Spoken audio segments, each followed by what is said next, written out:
Hello, and welcome to Global Data Themes Instant Insights. At Global Data, we define a theme as something that keeps a CEO awake at night, as businesses that invest in important themes will succeed, and those that don't will fail.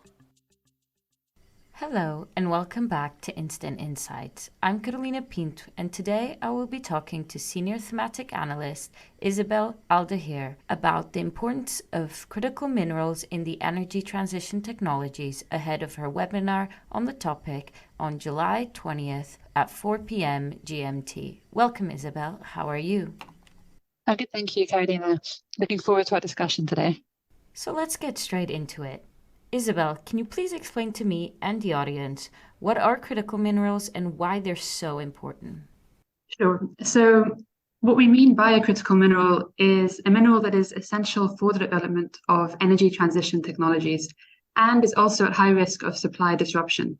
So we're talking about minerals like lithium, cobalt, copper, nickel, and at the moment, projections show that within a few years, the production of these minerals will not be sufficient to match demand.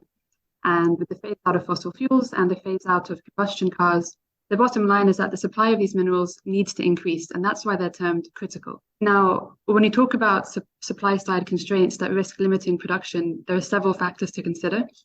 Firstly, let's talk a little bit about production shortfall. So reserves of critical minerals are in some respects plentiful, but not all reserves have been converted into operational mines. For example, there are lithium reserves in the US and Canada, enormous lithium reserves in Bolivia, and yet the lithium output from these three countries is, as of today, negligible. And it's difficult to develop a mine. It takes a lot of money, a lot of time, and frankly, a lot of bureaucracy too. So one question is, will the development of new mines happen fast enough to offset this anticipated production shortfall? Another important factor is geography. The deposits of many minerals are found in specific regions of the world. Lithium reserves are largely concentrated in South America, Australia, and China. Cobalt reserves are largely found in the Democratic Republic of Congo. And geographic monopolies of this kind create a high-risk distribution dependency. So clearly these minerals are in high demand, but can you explain why they're so important to the energy transition process?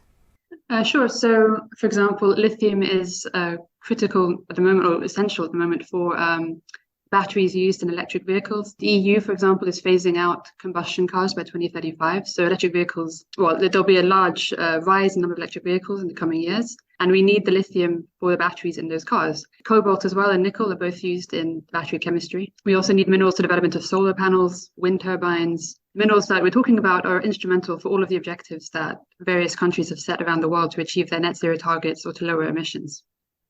As you mentioned, deposits of critical minerals are found in very specific regions of the world. Is there a geopolitical angle to the critical minerals market? Sure, yes, there is a strong geopolitical angle, which has really come to light recently. The production of minerals is restricted to specific countries, but the processing and refinement of many of these minerals is overwhelmingly dominated by China. So China has for a long time been investing in critical mineral resources, both domestically and internationally. It was back in 1992 that China predicted the importance of rare earths, and even to this day, China has almost 100% control over the rare earth market. It also controls approximately 75% of cobalt processing and about 60% of lithium processing. And the control that China has over the mineral market has really helped its economic position in the world and the acceleration of its own downstream technology development.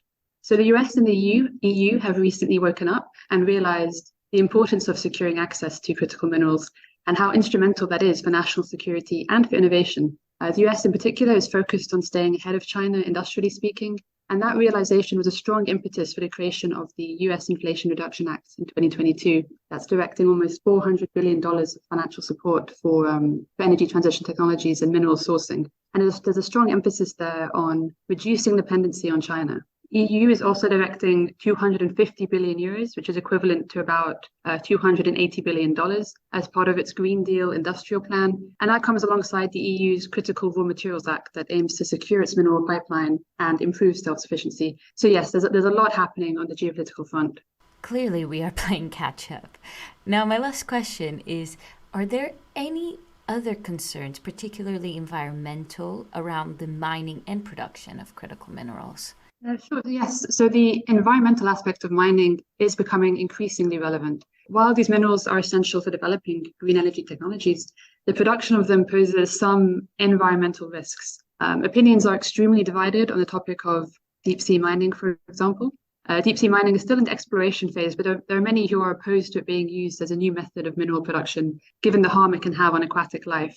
Another environmental issue is water stress. So copper and lithium mines, for example, are typically found in water-stressed regions of the world, and the use of scarce freshwater resources is creating tension with local communities that depend upon that water. So one change that we're seeing is the use of seawater instead of freshwater. The use of seawater does come with its own difficulties, such as desalination, pretreatments, and transportation of the water from the sea to the mine and so on. But it is expected to alleviate the burden on water-stressed regions and potentially reduce the environmental impact of mining. That's very, very interesting. Thank you, Isabel, so much for teaching me about the critical minerals market. Thank you for listening, and from us at Thematic Intelligence, see you next time.